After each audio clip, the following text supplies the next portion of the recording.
Join our free WhatsApp group to get daily latest updates. It's totally free.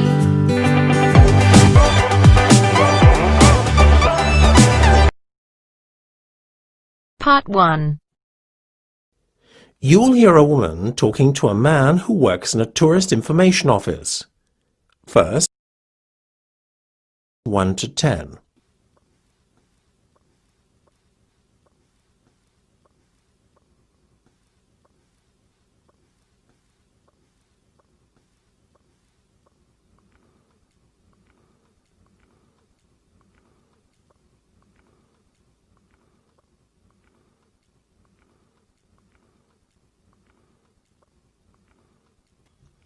Good afternoon. Can I help you?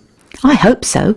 My Portuguese friends are coming over to visit me next month, and I need to find a place for them to stay that is quite central, as I live in the city centre myself and want them to be close by.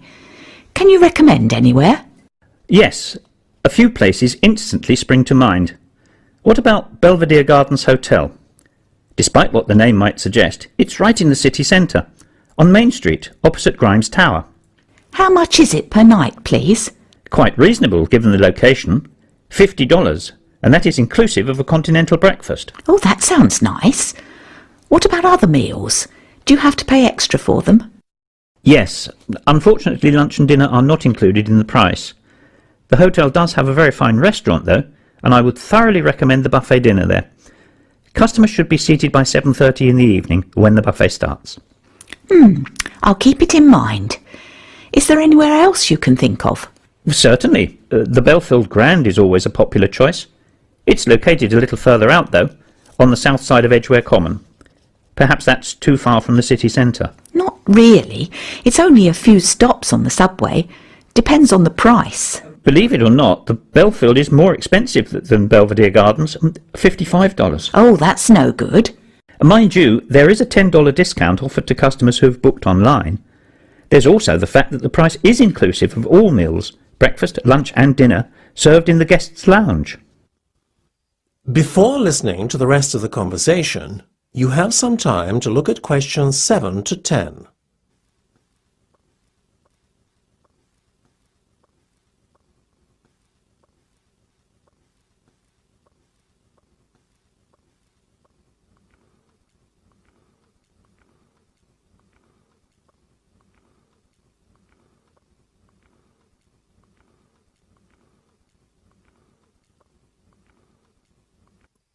Now listen and answer questions 7 to 10.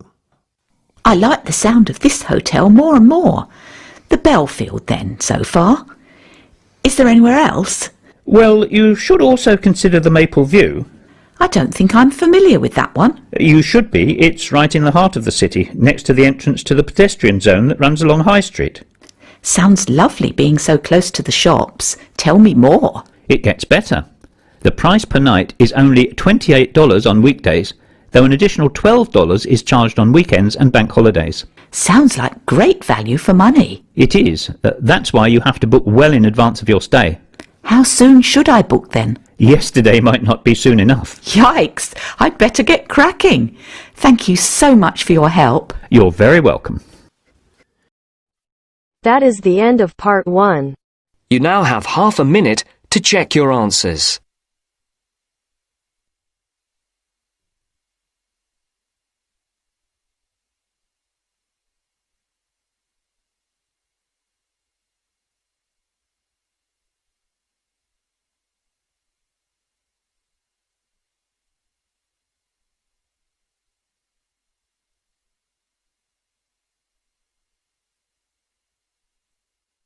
Now turns to part 2.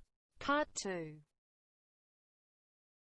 You will hear a tour guide talking to a group of tourists who are visiting a cave in Vietnam. First, you have some time to look at questions 11 to 15.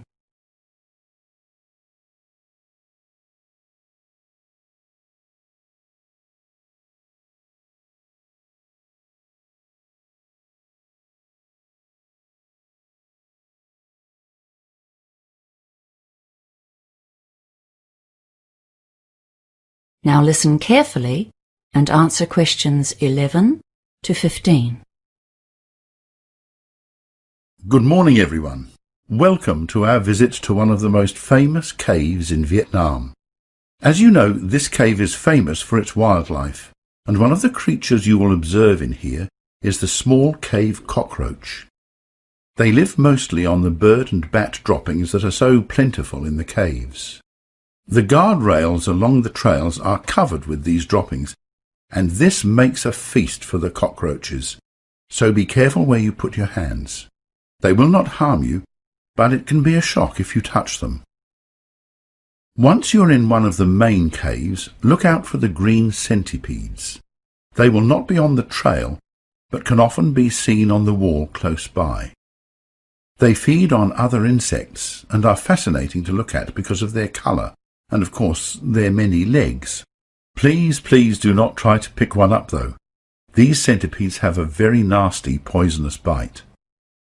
There are also deep red millipedes. These have a fully rounded shape, and they look like a streamlined elongated train with 100 or so closely packed legs extending right and left. When you get to the large high caves, you should look right up above you for the swifts and bats. The bats in this cave are mostly a type of dwarf bat, which are common in this part of the world. They will be clustered high up against the walls, maybe 100 or 200 together. They look like shadows high on the walls of the cave. They are likely to be very quiet right now, but because there are so many of them together, you will have no difficulty identifying them. They sleep all day until they all leave the cave in a massive flock on their nightly hunt for flying insects. The swifts are the creatures you can see flying around during the day, especially if they have young ones to feed. They can navigate in the darkness here and will fly outside in ones and twos at dusk to catch small winged insects like mosquitoes. However, they tend to return before it's pitch black outside, and they do not hunt at night. The swifts make nests, usually higher up on the ceiling of the cave. Before you hear the rest of the talk, you have some time to look at questions 16 to 20.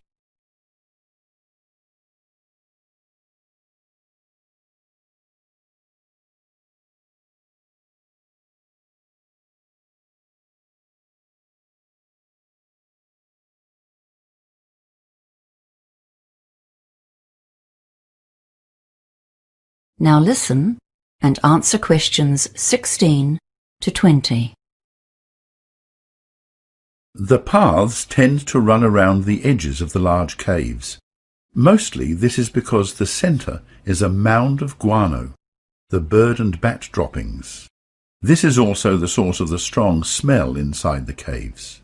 You may not like this smell, but the locals know its economic value. They have harvested the product of these caves for centuries. The guano is very valuable as fertilizer, and so it's collected each year, once the young birds have grown and the swifts have abandoned their nests. The guano is not the only valuable byproduct of the wildlife here. As you travel through the caves, you will notice some bamboo structures. These very flimsy-looking sets of poles that go a full 100 metres right up to the roof are what the locals climb up to gather the swifts' nests. These are even more valuable than the guano, as they are the main ingredient in bird's nest soup. Before you begin, it's time for some safety instructions. As you probably know, this is a huge limestone cave that goes about 1 kilometre back into the hills, and in places it's 100 metres in height and 300 metres wide. There's no need to crawl around in here as you do in other caves, but it's dark inside, of course. That's why I insisted you bring a working light. Please check that it shines brightly, and ensure that you stay together with others who have a good torch. In one of the larger areas of the cave, the roof is pierced so some sunlight will get through. It is best to turn your torches off if you can see well and save your batteries. It's a good idea to put your waterproof jacket on now. The walls may be wet, but that's not the main reason for the jacket. The bats and birds do excrete, and they're above you, so just in case. And of course, your hat or hood also keeps you safe from animal droppings. It's not advisable to use the guardrails as handholds. There are lots of droppings on those rails, and don't forget the cockroaches. You absolutely must follow the marked trails. The guardrails on either side are put there so that you cannot mistake them. We take no responsibility for your safety if you go over or under the rails into other cave areas. Keep your torches shining on the path whenever you are moving, just to be sure of your footing, and don't try to go too fast. You might trip, and you will certainly miss some of the fascinating wildlife in the cave. Now, it's time to begin the tour. That is the end of part 2. You now have half a minute to check your answers.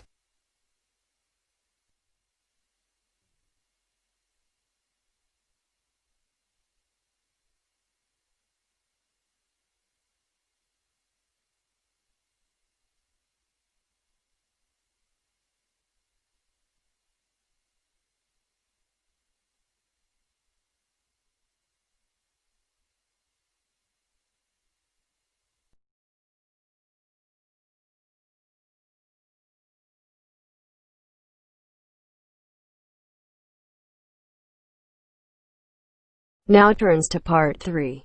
Part 3. You will hear two biology students called Helen and Colin talking about the report they are writing on their recent field trip to a seaside area called Rocky Bay. First, you have some time to look at questions 21 to 26.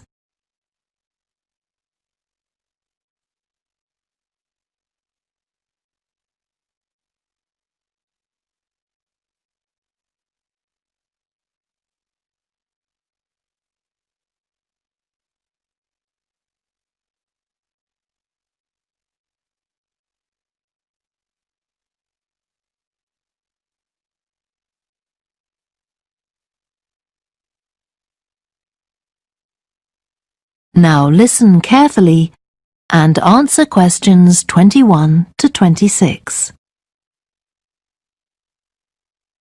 I've brought my notes on our biology field trip to Rocky Bay, Colin, so we can work on our report on the research we did together. OK. I've got mine too. Let's look at the aims of the trip first. Right. What did you have? I just put something about getting experience of the different sorts of procedures used on a field trip. But we need something about what causes different organisms to choose particular habitats. I agree. And something about finding out how to protect organisms in danger of dying out. In our aims? But we weren't really looking at that. I suppose not. OK, now there's the list of equipment we all had to bring on the field trip. What did they tell us to bring a ruler for? It was something about measuring the slope of the shore. But of course we didn't need it because we were measuring wind direction and we'd brought the compass for that. But not the piece of string to hold up in the air. Didn't Mr. Blake make a fuss about us leaving that behind? Yeah, he does go on. Anyway, it was easy to get one from another of the students. Now, the next section's the procedure. I sent you the draft of that. Yeah, it was clear, but I don't think we need all these details of what time we left and what time we got back and how we divided up the different research tasks. OK, I'll look at that again. Then we have to describe our method of investigation in detail. So let's begin with how we measured wave speed. I was surprised how straightforward that was. I'd expected us to have some sort of high-tech device, not just stand there and count the number of waves per minute. Not very precise, but I suppose it was good enough. But the way we measured the amount of salt was interesting. In the water from the rock pools? Yeah. Oh, I wanted to check the chemicals we used in the lab when we analysed those samples. Was it potassium chromate and silver nitrate? That's right. OK. And we need the map of the seashore. You just left that to me. And I had to do it while the tide was low, Well, that was okay, but the place I started it from was down on the beach. Then I realised I should have gone up higher to get better visibility, so I had to start all over again. But at least I'd got the squared paper, or I'd have had problems drawing it all to scale. Yeah, it looks good. We could get a map of the region off the internet and see if we need to make any changes. I had a look, but I couldn't find anything. But you took some pictures, didn't you? Yeah, I'll email you them if you want. OK, I'll make my amendments using those. Then I can scan it into our report. Great! Before you hear the rest of the discussion, you have some time to look at questions 27 to 30.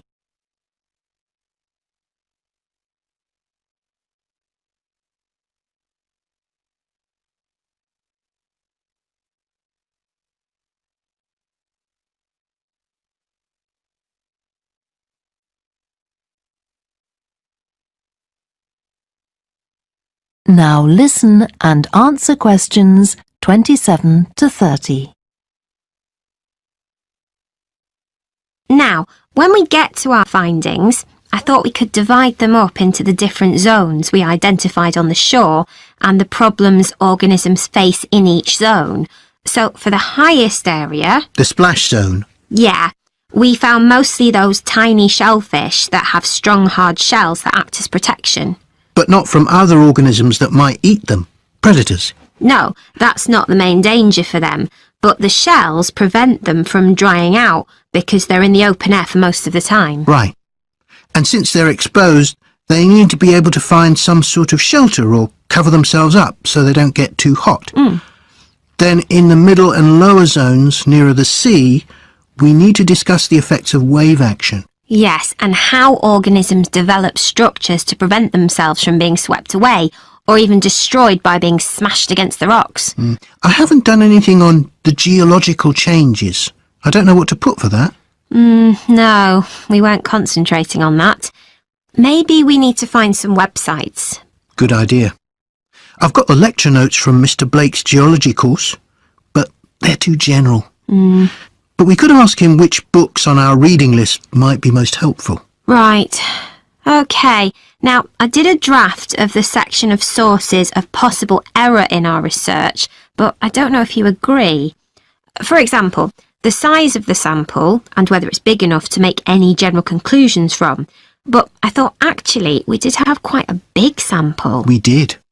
And our general method of observation seemed quite reliable.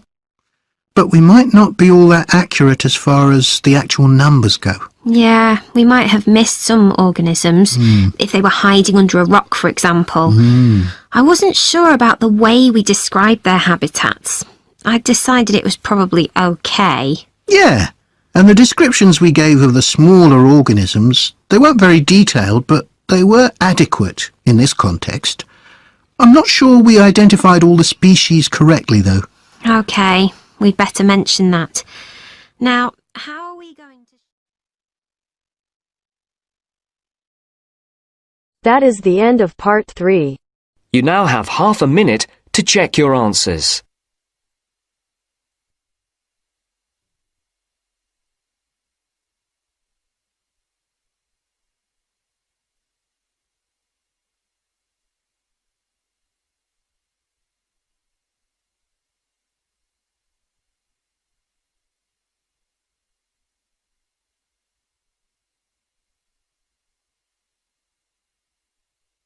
Now turns to part 4. Part 4.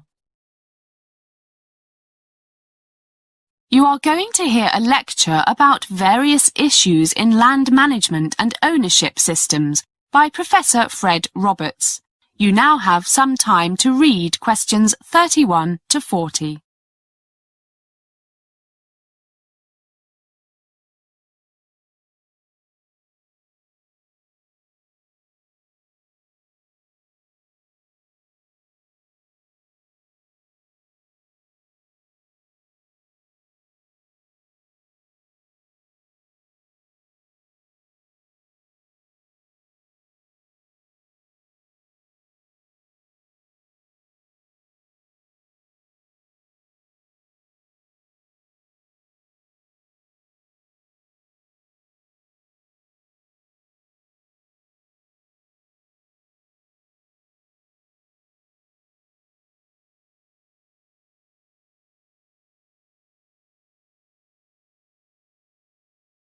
Good morning, everyone. Good to see you all looking so full of energy. Today I'm going to give an overview of some general principles and issues relating to land management and ownership. Very important. If we look at history, it seems that much of it concerns conflict over religion, economic power and land. Often all three factors are involved together. The first question one asks when talking about land is, who owns it? What you can do with land you own depends on one's political views. A far-right conservative may say ownership is the socially supported power to do what you want with the land you own, with no control by government, as long as what you do with it doesn't hurt others. You can imagine how different factions interpret hurt others. By contrast, the political left, socialists and, more to the left, communists say land ownership, private land ownership that is the root cause of much injustice in the world, and that the social protection of private land ownership can result in tyranny and oppression. They therefore argue for state, public and cooperative forms of land ownership. I would mention here that most of us take for granted the idea that everything must be owned by a person, people or an organisation. But some societies, notably some native North American tribes, seem to have no concept of personal ownership. It was normal for them simply to take anything they needed and for others to take it from them if they needed it. When European settlers came, the Indians behaved as usual, which led the Europeans to seeing them as thieves. But the European settlers grabbed the Native Americans' land, their most important possession. So who were the real thieves? However, in this day and age, it would be futile to think of getting rid of the concept of ownership. But let me return to land ownership. It's a complex issue. For example, should the owner have exclusive control over the rights of way, like traditional footpaths, or the migration routes of wild animals, or the ecologically important wetlands? Should the owner be allowed to destroy the whole lot by building expensive houses everywhere? Or what if the owner discovers hidden treasure that once belonged to the royal family? All such things raise questions of the rights of the owner as opposed to the rights of others, including animals perhaps. Clearly, divergent views on such questions are a constant source of argument. What you have some time to look at questions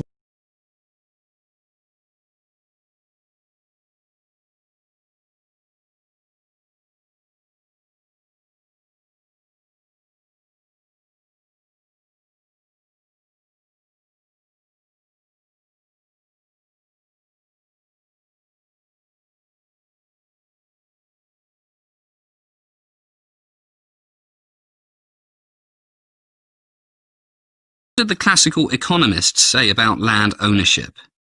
Their positions were often rather ambiguous. Many of them seemed to consider it a necessary evil, and argued that it could not be defended if there was not some obligation to keep and improve the land. This is the concept of stewardship, that the land must be kept in good condition for future generations. But what if the owners were good stewards of their vast estates, but millions were going hungry? The Marxist answer was, and still is, land reform as a means of social justice. And in the 20th century, I mentioned ecological issues just now. Other reasons for legally restricting the rights of landowners have emerged. You can't cut the trees down because it would cause soil erosion that can spoil rivers hundreds of miles away. Pollution, the need to protect biodiversity, things that reduce the level of what we called nature's services to the general public, all have led to more restrictions on landowners' rights, at least in some countries, especially Europe. At the same time, property taxes have steadily increased to pay for essential services offered by the state or local government, such as firefighting. As these threats to the health of our planet get more serious, some people have argued that the ownership of natural capital, forests, wetlands, etc., will more and more be controlled by communal and not by private bodies. For example, the use by multinational companies of native plant varieties for modified crops and new drugs, plants that they seldom paid for in the past, are now increasingly recognized as belonging to the cultures or ecosystems from which they originated. But it seems to me that having the land and its flora and fauna owned by governments is no guarantee that they'll be used wisely, rather than for short-term profit. The evidence is that local ownership protected by law is usually the best answer. OK, it will soon be time for a break, but before we have our coffee, I will give the answers to the two questions I asked you last time. What are the differences between leasehold and freehold? Essentially, the former allows possession for a limited time, while the latter is a special right granting the full use of real estate for an indeterminate time. In this country, most houses are sold with the land and the house itself freehold, whereas many flats are sold with a lease which was issued by the freeholder to the original leaseholder. The flat is then effectively owned by the leaseholder for an agreed number of years. That is the end of part 4. You now have half a minute to check your answers.